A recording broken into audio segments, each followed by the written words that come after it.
এখানে তোমার এই নদী ভাঙানোর জন্য সবাই তো এই সরকার থেকে লোক তো আইসে রে যা রে দেখিয়ে রে সবাই লোক বলছে বলে এখানে নদীটা বাঁধা হবে, কিন্তু কাজ হচ্ছে না। হ্যাঁ, কাজ হচ্ছে না। এই যে ঘর দুয়ার সব এই যে নদীর ধারে আছে দুটো না তিনটো ঘর ভেসে গেছে। হ্যাঁ, লোক তো গাড়ি করে আসছে যাচ্ছে, 1 মাস 2 মাস পরে আইসে রে যায় রে, কিন্তু কাজ হচ্ছে না। হ্যাঁ, এই ঘর দুয়ার আমাদের নদীর কাছে, আমরা যে কি করব তা আমরা ভাবতে পারি না। আবার তো নিম্নচাপের বৃষ্টি হবে, নিম্নচাপ হচ্ছে, নদী জল একবারে পুরো ভর্তি হয়ে যায়, ঘর দুয়ার ভেসে যাবে, ব্যবস্থা কিছু হচ্ছে না। আচ্ছা, এর আগের বারে যখন ভেঙেছিল তখন কারা এসেছিল? মন্ত্রী তো আমরা তো চিনি না।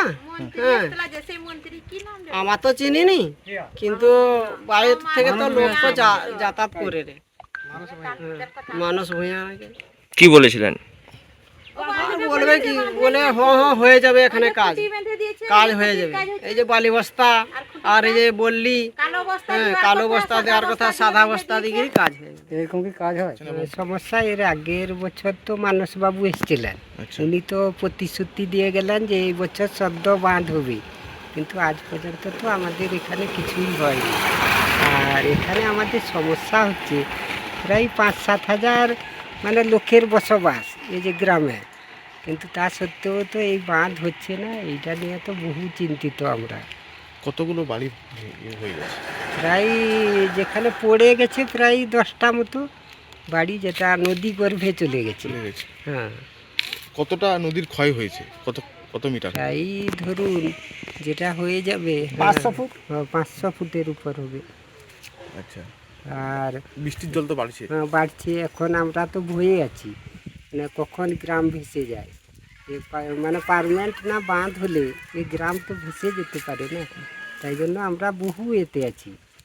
এই নদীর গতিপথ বদলালো কিভাবে? সেটা তো বালি খাদান হয়ে আগে কি বালি খাদান? বালি খাদান তো ছিল, বালি খাদান হয়েছিল। এই খাদানের জন্যই মানে নদীপথে যে বদল হয়েছে, তা নাহলে এতখানি হতো না। আচ্ছা, এই যে এতে কতগুলো আশঙ্কাজনক আছে বাড়ি? প্রায় ধরুন 400 মতো। নদীর গর্ভে যেটা যে বাড়িগুলো চলে যাবে প্রায় 400 পরিবার। আমাদের সমস্যা যে নদীর জল আসছে, বাঁধ ভাঙছে, তারপরে আমরা নদীর পাড়ের তরে ঘর আছে, আমাদের ঘর ভেঙে যাবে, তার জন্য আমাদের সমস্যা। নদী কেউ বাঁধছে না ভালো করে, ওই কাঠ দিয়ে বাঁধা হয়, নদী কাঠ দিয়ে ওই যে বাঁধছেন, এগুলো দিয়ে কি সমস্যা মেটানো যাবে? কতদিন ধরে এই সমস্যা? 8 বছর থেকে তো সমস্যা চলছে। 1 বছর হতে গেল? 1 বছর হয়ে গেল, এই তো আষাঢ় মাসকে 1 বছর হয়ে গেল। আমরা তো অনেক কিছু, সবাইকে তো আপনারাও এসেছিলেন, আমাদের তো সবসময় তো করেছি, তার জন্যই আমরা বলছি এখন অবধি তো বাঁধার কোনো প্রস্তুত নেই। আচ্ছা, কতগুলো ঘর জলের তলায়? অনেক আমাদের এখানে ছিল 2টো বাড়ি, 2-3টে বাড়ি ছিল, সেখানে ছিল বাড়ি, অনেক ঘর নদীর জলে তলিয়ে গেছে। তারপরে আমরাও যে এখন থাকবো কি করে, জল আসছে নদীর, আমাদের তো পাশের বাড়ি, নদীর জল যদি ভিতরে যায় আমরা একটু থাকতে পারবো? সেই জন্য আমরা বলছি যে একটু ভালো করে বাঁধলে ভালো হতো, কিন্তু কালো বস্তায় যদি বাঁধতো যা হোক 1 বছর যেত। ওই যে কালো বস্তা দেখিয়ে দিচ্ছে পাবলিককে, কিন্তু সাদা বস্তায় বাঁধা হয়েছে। আচ্ছা, আগে একবার এসেছিলেন তো মন্ত্রী এসেছিল আমাদের এখানকে, আসেনি, সেইখানে বড় বড় বাড়ি দেখে ওইখান থেকেই ওরা তাড়িয়ে দিয়েছে। ওখান থেকে তাড়িয়ে দিয়েছে নাকি? আমরা তো বলেছিলি এদিকে এসো, আমাদের এদিকে বাড়িয়েছে, ঘরে সব কিছু দেখে যাবে, কিন্তু এদের মন্ত্রী পুলিশ এলো, তারা বললো এখান থেকে দেখে চলে যাও, তা সেখানে দেখে চলে গেল। যাকে বললো যেখান থেকে দেখতে, সেখানে দেখে চলে গেল। মন্ত্রী কি বলেছিল হবে বলে? মন্ত্রী কি বলেছে না বলেছে সেটা আমি বলতে পারবো না, সেই অবস্থায় আমি সেখানে ছিলাম। তো আগের বছর থেকে সমস্যা। আচ্ছা, কেউ আশ্বাস দিয়েছিল? আসছিল? হ্যাঁ, সবাই তো আসছে, লোক দেখে গেছি, সবাই তো টার্গেট নিচ্ছে। দেখে যাচ্ছে, সামনে তো আরো বৃষ্টি আছে। আরও তো বৃষ্টি এসে প্রচুর, এখন তো ব্যবস্থা করেন। বৃষ্টি যদি বেশি হয় কি হবে? সব ভেঙে যাবে, আর কী করবো? তো মন্ত্রী, নয়া মন্ত্রী আসলে, নয়া মন্ত্রী আসলে সবাই তো কিছু করছে না।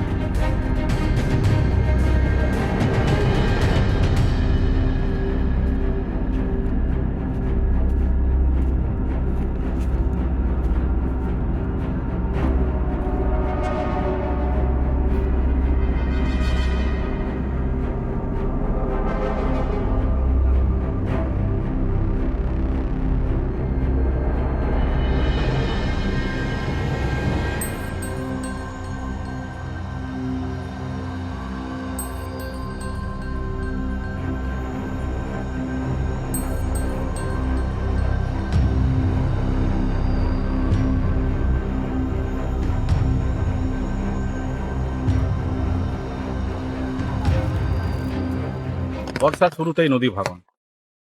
সুবর্ণরেখা নদীর জলস্তর বেড়েছে। বর্ষা শুরু হতেই সুবর্ণরেখার নদীর জল বেড়েছে এবং বিপদসীমার উপরে বইতে শুরু করে, যার জন্য কিন্তু নদী ভাঙন শুরু হয়েছে। গৈবল্লভপুর 2 নম্বর ব্লকের মালিনচা গ্রাম নদীর গর্ভে তলিয়ে যাওয়ার আশঙ্কা দেখা দিয়েছে। ইতিমধ্যেই একটি ক্লাব, একটি বাড়ি, আমবাগান, খেলার মাঠ নদীর গর্ভে তলিয়ে গেছে। বিভিন্ন সময় নদী বাঁধানোর পরিকল্পনা হলেও তা বাস্তবায়িত এখনো পর্যন্ত হয়নি। তৃণমূলের সরকার আমলে নেতা মন্ত্রীরা বহুবার পরিদর্শনে গেছেন, নদী বাঁধ সংস্কারের কথা বলেছেন, কিন্তু এখনো পর্যন্ত নদী বাঁধ সংস্কারের কাজ কিছুই হয়নি। শুধুমাত্র অস্থায়ীভাবে বালির বস্তা, কাঠের গুঁড়ি এবং শালের বল্লি এই সমস্ত দিয়ে নদী বাঁধকে কোনো মতে আটকে রাখা হয়েছে। বর্ষার শুরুতে দেখা যায় নদীর গতিপথ পরিবর্তন। তার কারণই হচ্ছে অবৈধ বালি উত্তোলন। গৈবল্লভপুর এলাকায়, গৈবল্লভপুর 2 নম্বর এবং গৈবল্লভপুর 1 নম্বর ব্লকের বিভিন্ন জায়গাতে দেখা যায় নদী বালি উত্তোলন এবং অবৈধভাবে বালি উত্তোলনের ফলে নদী তার গতিপথ পরিবর্তন করছে। নদীর গতিপথ পরিবর্তন হওয়ার জন্যই কিন্তু নদীর পার্শ্ববর্তী এলাকার যে সমস্ত গ্রামগুলো আছে তার বাড়ি ঘর, মাঠ, এমনকি আম বাগান বিভিন্ন সময় নদীর গর্ভে তলিয়ে যাচ্ছে। সাধারণ মানুষের বক্তব্য, নদী বাঁধ সংস্কার না হলে তাদের চাষের জমি থেকে শুরু করে ঘর বাড়ি সমস্ত কিছুই নদীর গর্ভে একসঙ্গে তলিয়ে যাবে এবং তার মূল কারণই হচ্ছে নদীর গতিপথ পরিবর্তন। অবৈধ বালি খননের ফলেই কিন্তু এই সমস্ত নদীর গতিপথ পরিবর্তন হচ্ছে এবং ঘর বাড়ি, মানুষের বসস্থানের ঠিকানা, বাসস্থান সমস্ত কিছুই নদীর গর্ভে তলিয়ে যাওয়ার আশঙ্কা দেখা দিয়েছে। মানুষজন আতঙ্কিত এবং চিন্তিত।